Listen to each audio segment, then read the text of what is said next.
आज है 19 सितंबर 2025 और आज से शुरू हो रहे हैं बिहार के स्कूलों में एग्जामिनेशन।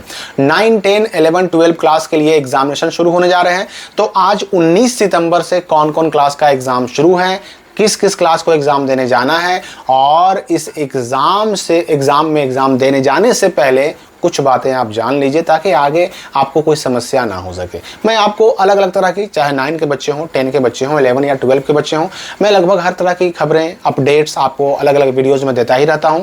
तो इस वीडियो में जो भी मैं बातें बताने वाला हूं वो 9, 10, 11, 12 के बच्चे एग्जाम देने जाने से पहले अवश्य जान लें, समझ लें और उसको फॉलो ज़रूर करें। देखिए अभी 9 और अगर हम 10 की बात करें तो आज जो एग्ज़ाम 19 सितंबर से शुरू होने जा रहा है वह 9 और 10 का आज से शुरू होने नहीं जा रहा है।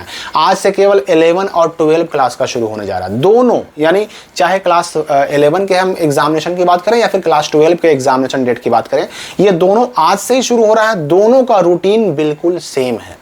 11 और 12 क्लास के एग्जाम टाइम टेबल की बात करें अगर हम, तो टाइम टेबल बिल्कुल सेम है, रूटीन बिल्कुल सेम है। जो सब्जेक्ट 11 का होगा वही सब्जेक्ट उसी दिन 12 का भी होगा। लेकिन फर्क इतना है कि 11 का होगा क्वार्टरली एग्जाम, क्योंकि 11 के एडमिशन के बाद ये पहला उनका एग्जाम होने जा रहा है, जबकि 12 का होगा हाफ ईयरली एग्जाम यानी अर्धवार्षिक परीक्षा। तो चूंकि 12 क्लास वालों का जो क्वार्टरली एग्जाम है, त्रैमासिक परीक्षा है, वो ऑलरेडी पहले हो चुका है, तो इसलिए 12 क्लास वालों का हो रहा है अर्धवार्षिक एग्जाम आज से शुरू, यानी कि हाफ ईयरली एग्जाम आज से शुरू हो रहा है। जबकि 11 क्लास वालों का आज से जो शुरू हो रहा है एग्जाम वो है त्रैमासिक परीक्षा यानी कि क्वार्टरली एग्जाम। अब यहाँ पर आपके मन में सवाल उठेगा भाई कि फिर अभी अगर 11 क्लास वालों का क्वार्टरली एग्जाम हो रहा है तो फिर इनका हाफ ईयरली एग्जाम कब होगा? तो दिसंबर में होगा। 11th वालों का हाफ ईयरली एग्जाम जो होगा वो दिसंबर के महीने में होगा, ठीक है। और ये भी सवाल उठ सकता है आपके मन में कि 12 वालों का अभी जो है 19 सितंबर से हाफ ईयरली एग्जाम शुरू हो रहा है, तो फिर इनका अगला एग्जाम कौन सा होगा? तो 12 वालों का अगला एग्जाम होगा सेंटअप एग्जाम, उत्प्रेषण परीक्षा, जिसको हम लोग प्री बोर्ड एग्जामिनेशन भी कह सकते हैं। और ये 12 वालों का प्री बोर्ड एग्जाम या फिर सेंटअप एग्जाम जो होगा ना, वो नवंबर के महीने में डेट शीट इसका आ चुका है, जो मैंने आपको ऑलरेडी पहले ही एक वीडियो में बता दिया है। अब चाहे वो 11 के हाफ ईयरली एग्जाम की बात करें, फाइनल एग्जाम की बात करें, या फिर 12 क्लास के हाफ ईयरली एग्जाम के बाद जो सेंटअप एग्जाम होने वाले उसकी बात करें, मैंने आपको ऑलरेडी एक वीडियो बना के बता दिया है। तो पहली बात तो ये ध्यान रखिएगा कि 11, 12 दोनों का रूटीन बिल्कुल सेम है। एग्जाम देने आपको अपने स्कूल में ही जाना है, जहां आपने एडमिशन कराया वहीं आपको एग्जाम देने जा रहा है। और इस एग्जाम के लिए कोई भी एडमिट कार्ड आपको नहीं मिलेगा। आप अगर एडमिशन ले चुके हैं तो जाहिर सी बात है कि आप उस स्कूल के स्टूडेंट हैं, आपको बस जाकर के एग्जाम देना है। मैं आपको बता दूं कि ये एग्जाम जो शुरू होने वाला है इसका कॉपी क्वेश्चन ये सब बिहार बोर्ड से आया है और आपके स्कूल में पहुंच चुका है। कॉपी क्वेश्चन सब पहुंच चुका है। आप बस स्कूल में जाइए, बिना एडमिट कार्ड के जाइए, एग्जाम दीजिए। एक क्वेश्चन, एक सवाल बड़ा आता है मेरे पास कि अगर हम क्लास 11 या 12 के एग्जामिनेशन में फेल हो जाते हैं या फिर हम एग्जाम ही नहीं देते हैं तो क्या होगा? बहुत सारे बच्चे सवाल करते हैं कि भाई इस एग्जाम को देना जरूरी है क्या? 11 का क्वार्टरली एग्जाम हो या फिर 12 का हाफ ईयरली एग्जाम हो, एग्जाम देना जरूरी है क्या? अगर हम नहीं देते तो क्या हो पाएगा? इससे क्या समस्याएं होंगी? देखिए पहली बात, अगर हम फेल करने वाले बात की बात करें तो एग्जामिनेशन जो ये हो रहा है ना, इसमें किसी को फेल करने का तो ऐसा कोई नियम होता नहीं है। लेकिन भाई आपके स्कूल वालों के हाथों में भी काफ़ी पावर होती है, शक्ति होती है, ताकत होती है, उनके हाथों में भी अथॉरिटी होती है, तो आपको फेल भी किया जा सकता है अगर स्कूल वाले चाह जाएं तो फेल करना मकसद नहीं होता। इसमें बच्चों की पढ़ाई के स्तर की जांच करना सबसे बड़ा मकसद होता है। इसलिए फेल अधिकतर अधिकतर केसेस में फेल बच्चों को नहीं किया जाता है, ठीक है, और लगभग सबको पास ही किया जाता है।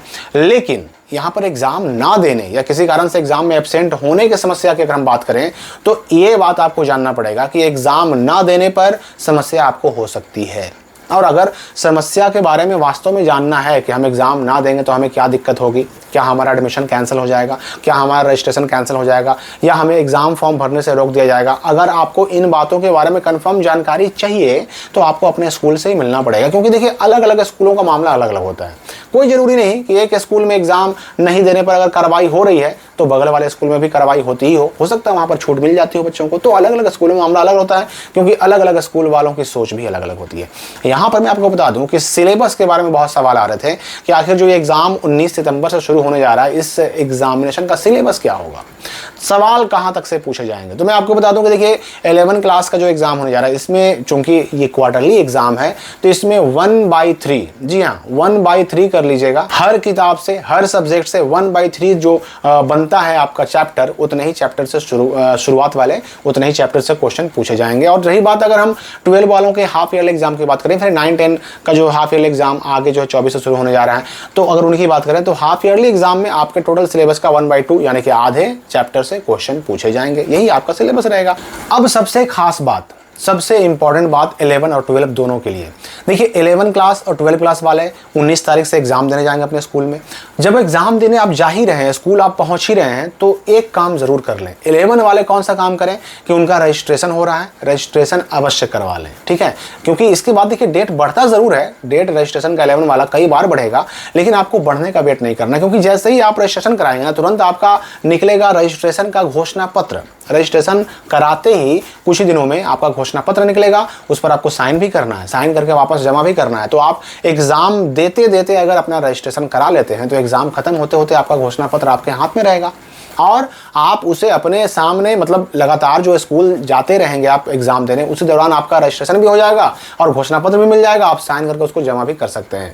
उसके लिए अलग से फिर दौड़ धूप करने की जरूरत नहीं पड़ेगी। और 12 वालों को क्या ध्यान देना है कि उनका डमी रजिस्ट्रेशन कार्ड का घोषणा पत्र जमा हो चुका है, जो उसका अपलोड उनके स्कूल ने किया या ना किया, ये सुनिश्चित कर लेना है। उसके लिए मैंने आपको पहले भी लिंक प्रोवाइड कराया था, उस लिंक से आप चेक कर सकते हैं कि आपके स्कूल का नाम भी तो कहीं लिस्ट में नहीं ना है। अगर उस लिस्ट में आपके स्कूल का नाम है तो आप अपने स्कूल से मिलकर उन पर प्रेशर बनाइए कि भाई हमारे स्कूल का नाम है कि हमारे यहाँ का डमी का घोषणा पत्र 12 वालों का अपलोड नहीं हुआ है, तो अपलोड करवाने की कृपा करें। अपलोड करवाने के बारे में जब प्रेशर बनाइएगा तो 100% अपलोड होने पर आप बिल्कुल निश्चिंत हो सकते हैं।